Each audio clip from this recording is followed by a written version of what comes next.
Hello दोस्तों, तो कैसे हैं आप लोग। उम्मीद करते हैं अच्छे होंगे और आपकी पढ़ाई भी अच्छी चल रही होगी। आज हम लोग यूटिलिटेरिया का प्रैक्टिस सेट नंबर 11 को कवर करने वाले हैं। इससे पहले ऑलरेडी प्रैक्टिस सेट नंबर 10 तक कंप्लीट हो चुका है। अगर आप लोग अभी तक पिछली वीडियो को नहीं देखे हैं तो चैनल पर जाकर प्लेलिस्ट से आप लोग वीडियो को देख सकते हैं, या वीडियो के डिस्क्रिप्शन में लिंक को दे दिया गया, वहाँ से आप लोग पिछली वीडियो को देख सकते हैं। अगर आप लोग चैनल पे नए हो तो चैनल को सब्सक्राइब कर ले और वीडियो को एक प्यारा सा लाइक कर दें और अपने दोस्तों तक शेयर कर दें। तो चलिए ना देरी करते हुए चलते हैं हम लोग अपने पहले प्रश्न पर।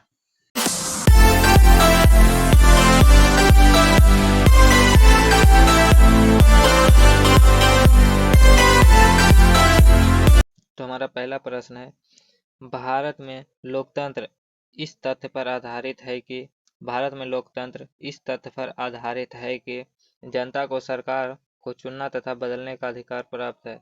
जनता को सरकार को चुनने तथा बदलने का अधिकार है। ऑप्शन बी हो जाएगा इसका सही आंसर।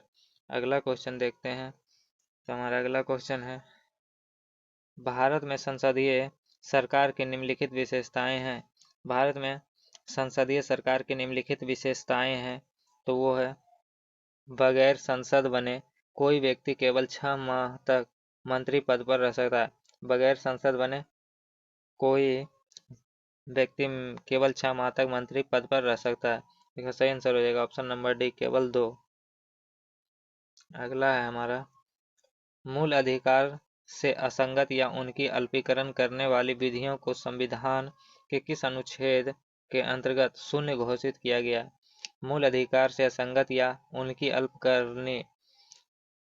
करने वाली विधियों को संविधान के किस अनुच्छेद के अंतर्गत शून्य घोषित किया गया है। तो इसका सही आंसर हो जाएगा अनुच्छेद 13 के अंतर्गत। अनुच्छेद 13 ऑप्शन ए हो जाएगा सही आंसर। अगला क्वेश्चन देखते हैं। तो हमारा अगला क्वेश्चन है, भारत के संविधान में अंतर्राष्ट्रीय शांति और सुरक्षा की अभिवृद्धि निम्न में से कहाँ उल्लेखित है। कहाँ उल्लेखित, भारत के संविधान में अंतर्राष्ट्रीय शांति और सुरक्षा की अभिवृद्धि निम्न में से कहाँ उल्लेखित है। इसका सही आंसर हो जाएगा संविधान की राज्य के नीति निर्देशक तत्व में। संविधान के राज्य के नीति निर्देशक तत्व में। अगला क्वेश्चन देखते हैं। तो हमारा अगला क्वेश्चन है, प्रथम पृथ्वी सम्मेलन कहाँ आयोजित किया गया था। प्रथम पृथ्वी सम्मेलन कहाँ आयोजित किया गया था। तो किया गया था रियो डी जेनेरियो में। अगला है हमारा, किस महाद्वीप को मानव जाति का जन्म स्थान माना जाता है। किस महाद्वीप को मानव जाति का जन्म स्थान माना जाता है। तो माना जाता है अफ्रीका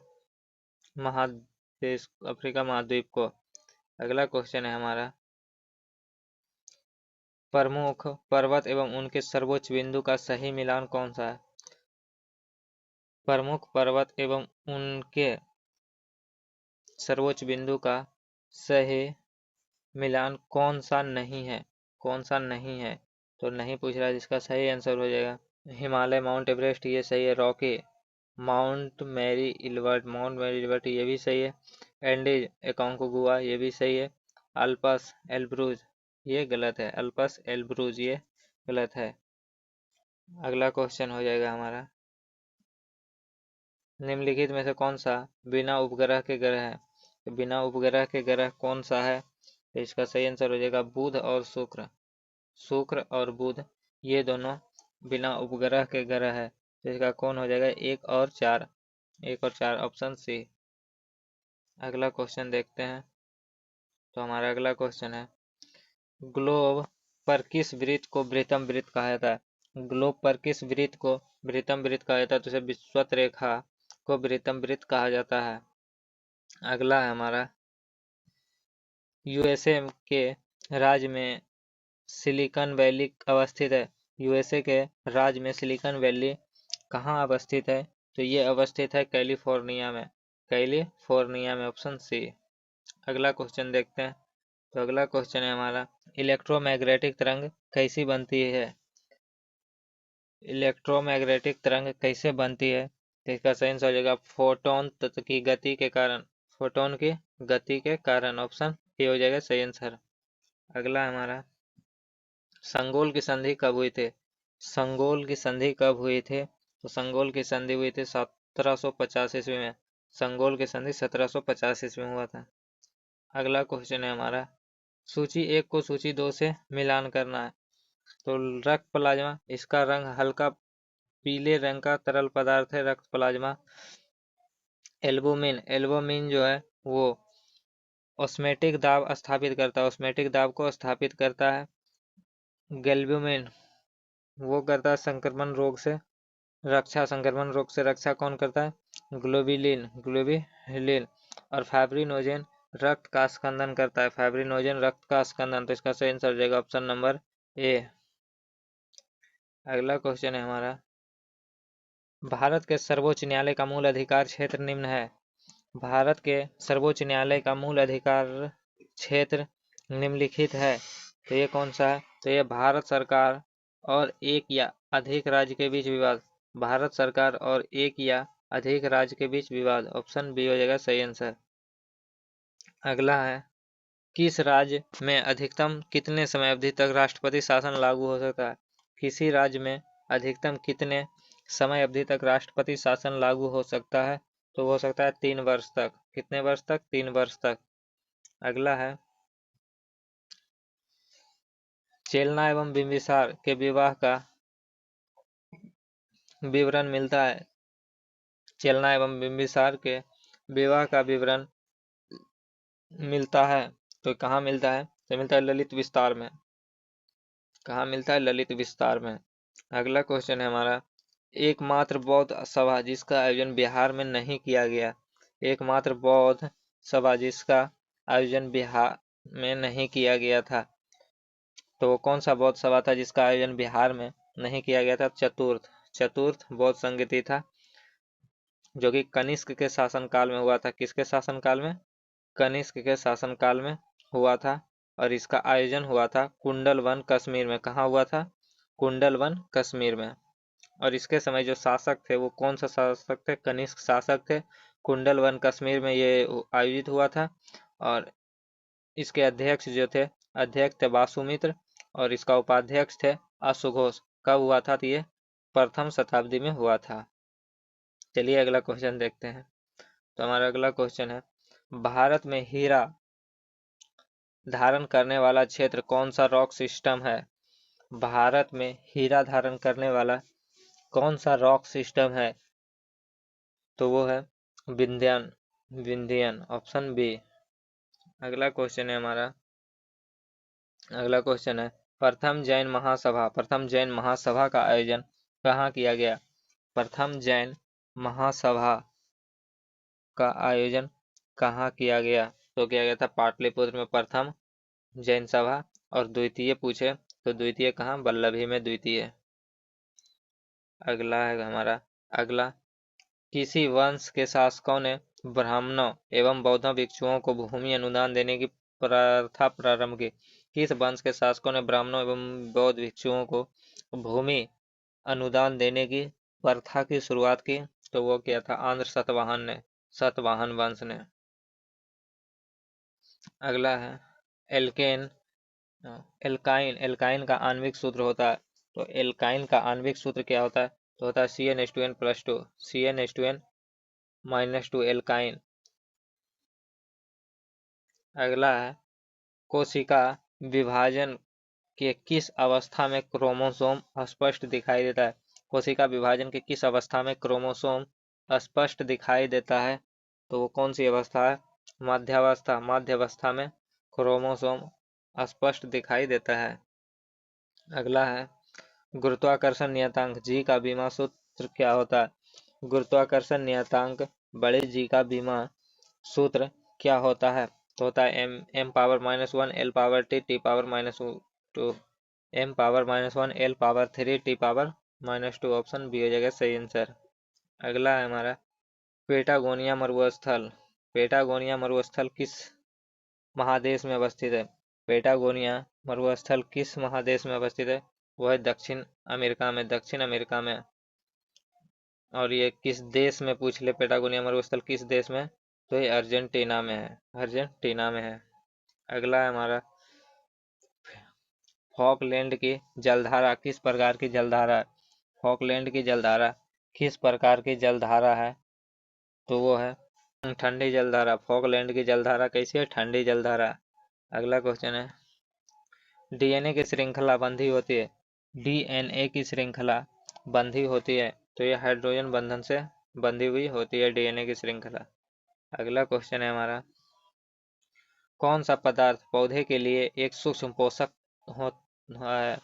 कौन सा तत्व पौधे के लिए एक सूक्ष्म पोषक होता है? ये होता है बोरॉन। बोरॉन एक सूक्ष्म पोषक तत्व होता है।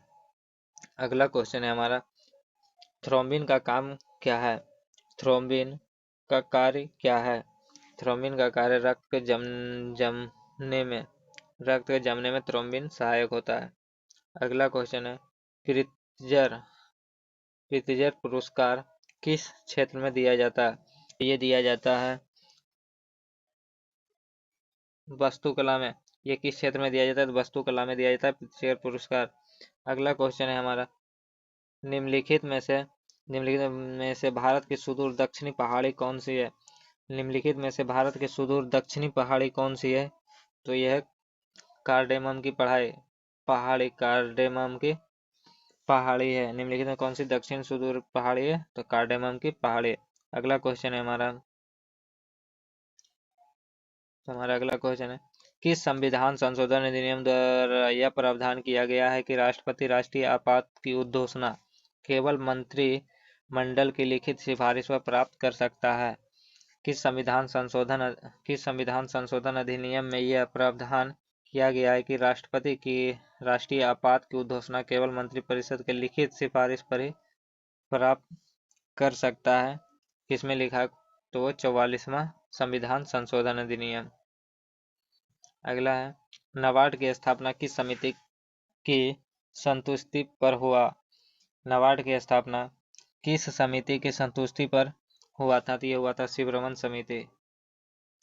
समिति, ऑप्शन ए। अगला क्वेश्चन है हमारा, सूची 1 को सूची 2 से मिलाना है। इधर कीट का नाम दिया हुआ है एक और दिया हुआ है रोग का नाम। एक और कीट, एक और रोग। तो किस कीट से कौन सा रोग फैलता है उसको आपको बताना। तो इसका बलुमक्खी से कालाजार होता है। बलुमक्खी से कौन सा रोग होता है? कालाजार होता है। मादा क्यूलेक्स से कौन सा होता है? तो फाइलेरिया होता है मादा क्यूलेक्स से। घरेलू मक्खी से हैजा, और मादा एनाफिली से क्या होता है? मलेरिया। इसका सही आंसर रहेगा ऑप्शन नंबर बी। अगला क्वेश्चन है हमारा, किस वायसराय के कार्यकाल के दौरान श्वेत विद्रोह हुआ था? किस वायसराय के कार्यकाल के दौरान श्वेत विद्रोह हुआ था? तो ये हुआ था रिपन के कार्यकाल में, लॉर्ड रिपन के कार्यकाल में। अगला क्वेश्चन है हमारा, कांग्रेसी नेताओं द्वारा मॉन्टेग्यू चेम्सफोर्ड रिपोर्ट की निंदा करने पर कई नरमपंथी ने पार्टी छोड़ निम्न में से कौन सी पार्टी का गठन किया? कांग्रेसी नेताओं द्वारा मॉन्टेग्यू चेम्सफोर्ड रिपोर्ट की निंदा करने पर कई नरमपंथी ने पार्टी छोड़ कर निम्नलिखित में से कौन सी पार्टी का गठन किया था? तो ये किया था Indian National Liberal Federation. Option C हो जाएगा इसका सही आंसर। अगला क्वेश्चन है हमारा, निम्नलिखित में से किसने वर्नाकुलर प्लेस एक्ट निरस्त किया? निम्नलिखित में से किसने वर्नाकुलर प्रेस एक्ट को निरस्त किया, मतलब उसको बंद किया? तो वो कौन किया था? रिपन ने किया था वर्नाकुलर प्रेस एक्ट को बंद। और अगर पूछे वर्नाकुलर प्रेस एक्ट को लाया किसने था? तो लाया था लिटन ने। किसने लाया था? तो लिटन ने लाया था। और बंद कौन किया? तो बंद किया रिपन ने। अगला है, रामोसी आंदोलन भारत के किस भाग में हुआ था? रामोसी विद्रोह भारत के किस भाग में हुआ था? तो ये हुआ था पश्चिमी तट पर। रामोसी विद्रोह कहाँ हुआ था? पश्चिमी तट पर रामोसी विद्रोह हुआ था। अगला क्वेश्चन है हमारा, रॉलेट एक्ट पर विचार के लिए कांग्रेस का एक विशेष अधिवेशन बुलाया गया, इसके अध्यक्ष कौन थे? रॉलेट एक्ट पर विचार के लिए कांग्रेस का विशेष अधिवेशन बुलाया गया, और इस अधिवेशन के अध्यक्ष कौन थे? तो इस अधिवेशन के अध्यक्ष थे हसन इमाम। कौन थे? हसन इमाम। अगला क्वेश्चन है, तैमूर लंग का आक्रमण भारत पर कब हुआ? तैमूर लंग का आक्रमण भारत पर किस वर्ष हुआ? हुआ था 1398 ईस्वी में। कब हुआ था? 1398 ईस्वी में।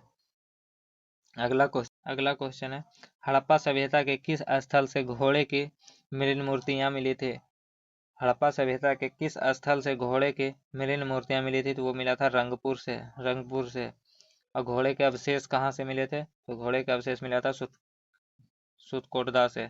अगला क्वेश्चन है हमारा, वैदिक काल में सोम देवता को किससे संबंधित किया जाता था? वैदिक काल में सोम देवता को किससे संबंधित किया जाता था? तो किया जाता था वनस्पति के देवता को, वनस्पति के देवता से। अगला क्वेश्चन है हमारा, जैन तीर्थकर के तीसरे तीर्थंकर कौन थे? जैन तीर्थकर के तीसरे तीर्थंकर का क्या नाम था? तो वो थे संभवनाथ। अगला क्वेश्चन है हमारा, किस सुल्तान के काल में खालसा भूमि अधिक पैमाने पर विकसित हुई? किस सुल्तान के काल में खालसा भूमि अधिक पैमाने पर विकसित हुई थी? तो हुआ था अलाउद्दीन खिलजी के शासनकाल में। ऑप्शन बी, अलाउद्दीन खिलजी के शासनकाल में। अगला है, तबकात ए नासरी के लेखक कौन है? तबकात ए नासरी के लेखक कौन है? तो वो है मिन्हास उस सिराज। अगला क्वेश्चन है हमारा, हीमोसाइटोमीटर का प्रयोग किसके लिए किया जाता है? हीमोसाइटोमीटर का उपयोग किसके लिए किया जाता है? तो किया जाता है रक्त कोशिका की गिनती के लिए। Option C.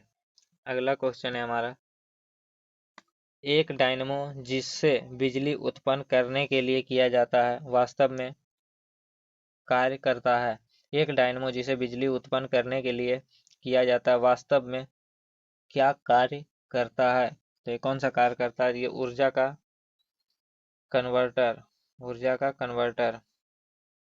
अगला क्वेश्चन है हमारा, यदि 100 वाट के बल्ब प्रतिदिन 10 घंटे जलाए जाए तो प्रत्येक दिन कितना यूनिट विद्युत ऊर्जा व्यय होगी? यदि 100 वाट के विद्युत बल्ब प्रतिदिन 10 घंटे जलाए जाए तो प्रत्येक दिन कितने यूनिट खत्म होगा? तो प्रतिदिन कितने यूनिट का व्यय होगा? ये होगा 1 यूनिट का व्यय होगा। अगला क्वेश्चन है हमारा, कार्बन डेटिंग का प्रयोग किसकी उम्र निर्धारण करने के लिए किया जाता है? कार्बन डेटिंग का प्रयोग किसकी उम्र निर्धारण के लिए किया जाता है? तो इसका सही आंसर होगा फॉसिल्स के लिए ऑप्शन सी हो जाएगा इसका सही आंसर। अगला क्वेश्चन देखते हैं। तो अगला क्वेश्चन है हमारा, क्रय शक्ति क्षमता के आधार पर निम्न में से किस देश की अर्थव्यवस्था का विश्व में पहला स्थान है? क्रय शक्ति क्षमता के आधार पर निम्नलिखित में किस देश की अर्थव्यवस्था का विश्व में पहला स्थान है? तो वो है चीन का पहला स्थान है। अगला क्वेश्चन देखते हैं। हमारा अगला क्वेश्चन है, किस पंचवर्षीय योजना में मानव संसाधन के विकास को सर्वोच्च प्राथमिकता दी गई थी? तो ये दिया गया था 8वीं पंचवर्षीय योजना में। कौन सी पंचवर्षीय योजना? 8वीं पंचवर्षीय योजना में। Option C. तो ये थे हमारे आज के कुछ इम्पोर्टेंट पॉइंट। अगर आप लोग को वीडियो पसंद आया होगा तो वीडियो को लाइक कर दीजिएगा और अगले वीडियो के लिए चैनल को सब्सक्राइब कर लीजिएगा, क्योंकि आपको इसी चैनल पर प्रत्येक दिन वीडियो देखने के लिए मिलता रहेगा। आज का जो टॉपिक है वो संबंधित है चोल वंश से। किससे? चोल वंश से संबंधित है आज का हमारा टॉपिक। तो चलिए देख लेते हैं जल्दी जल्दी।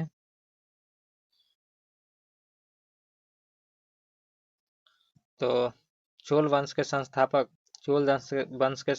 कौन है? तो वह है विजयालय। चोल वंश के संस्थापक कौन है? तो विजयालय हैं। और इस चोल वंश की राजधानी कहाँ है? तो वह है तंजावुर। चोल वंश की राजधानी कहाँ है? तो वह है तंजावुर। चोल वंश का शासक राजराज प्रथम ने ही पहली बार श्रीलंका पर आक्रमण किया था। तो श्रीलंका पर आक्रमण सबसे पहले किसने किया था? तो चोल वंश के जो शासक थे राजराज प्रथम वही किए थे।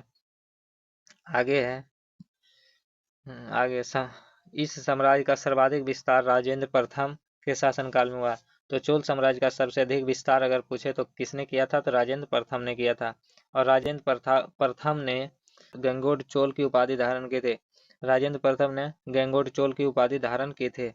आगे है स्थानीय स्वशासन। स्थानीय स्वशासन चोल वंश की प्रमुख विशेषता थी। स्थानीय स्वशासन चोल वंश की प्रमुख विशेषता थी। प्रसिद्ध नटराज मूर्ति का संबंध चोल वंश से ही था। प्रसिद्ध नटराज मूर्ति का संबंध किस वंश से था, तो वो चोल वंश से था। अगला टॉपिक है हमारा कौन सा वंश, राष्ट्रकूट वंश। राष्ट्रकूट वंश है अगला टॉपिक हमारा। तो राष्ट्रकूट वंश का संस्थापक कौन है, तो राष्ट्रकूट वंश का संस्थापक है दंतीदुर्ग। दंतीदुर्ग। और राष्ट्रकूट वंश की राजधानी अगर पूछे तो राष्ट्रकूट वंश की राजधानी है मान्यखेट। मान्यखेट है राष्ट्रकूट वंश की राजधानी। आगे है राष्ट्रकूट वंश के प्रमुख शासक थे कृष्ण प्रथम, कृष्ण द्वितीय और अमोघ वर्ष। एलोरा के प्रसिद्ध कैलाश मंदिर का निर्माण कृष्ण प्रथम ने करवाया था, जो कि राष्ट्रकूट वंश से संबंधित है। तो अगर आपसे पूछे कि एलोरा के कैलाश मंदिर का निर्माण किस वंश ने करवाया, तो किसने करवाया, राष्ट्रकूट वंश के कृष्ण प्रथम ने। आगे है हमारा त्रिपक्षीय संघर्ष। त्रिपक्षीय संघर्ष राष्ट्रकूट के शासक ध्रुव ने कन्नौज पर अधिकार करने हेतु पाल वंश तथा प्रतिहार वंश के शासकों को पराजित किया। प्रसिद्ध कन्नड़ पुस्तक कवि राजमार्ग की रचना अमोघ वर्ष ने की है। प्रसिद्ध कन्नड़ पुस्तक कवि राजमार्ग की रचना अमोघ वर्ष ने की है। अमोघ वर्ष ने की है। और कविराज किस भाषा में लिखा हुआ है, तो वह कन्नड़ में लिखा हुआ। अगला वंश है हमारा पाल वंश। कौन सा वंश है, पाल वंश। और पाल वंश के संस्थापक कौन है, तो वह है गोपाल। पाल वंश की राजधानी पूछे तो वह है मुंगेर। मुंगेर कहाँ है, बिहार में। प्रसिद्ध उदंतपुरी विश्वविद्यालय की स्थापना गोपाल ने ही की थी। प्रसिद्ध उदंतपुरी की स्थापना किसने किया था, तो गोपाल ने किया था। और किस वंश से संबंधित था, तो ये पाल वंश से संबंधित था। इस वंश का शासक देवपाल ने उदंतपुरी में बौद्ध मठ का निर्माण करवाया। पाल वंश के शासक देवपाल ने उदंतपुरी में बौद्ध मठ का निर्माण करवाया। देवपाल ने जावा के शैलेंद्र वंशीय शासक बालपुत्र देव के अनुरोध पर नालंदा में बौद्ध विहार का निर्माण करने हेतु 5 गांव दान में दे दिए थे। कौन दिया था, 5 गांव दान में, तो वो दिया था देवपाल ने। आगे है हमारा गीत गोविंद के लेखक जयदेव। गीत गोविंद के लेखक जयदेव किसके दरबार में रहते थे, तो ये रहते थे लक्ष्मण सेन के दरबार में। तो गीत गोविंद के लेखक कौन है, पहली क्वेश्चन, तो वो है जयदेव, गीत गोविंद के लेखक। और ये किसके दरबार में रहते थे, तो ये रहते थे लक्ष्मण सेन के दरबार में। आगे है लोहार वंश का संस्थापक। लोहार वंश का संस्थापक कौन था, ये था संग्राम राज। लाहौर वंश का संस्थापक कौन था, तो ये था संग्राम राज। और प्रसिद्ध राजतरंगिणी की रचना की गई थी।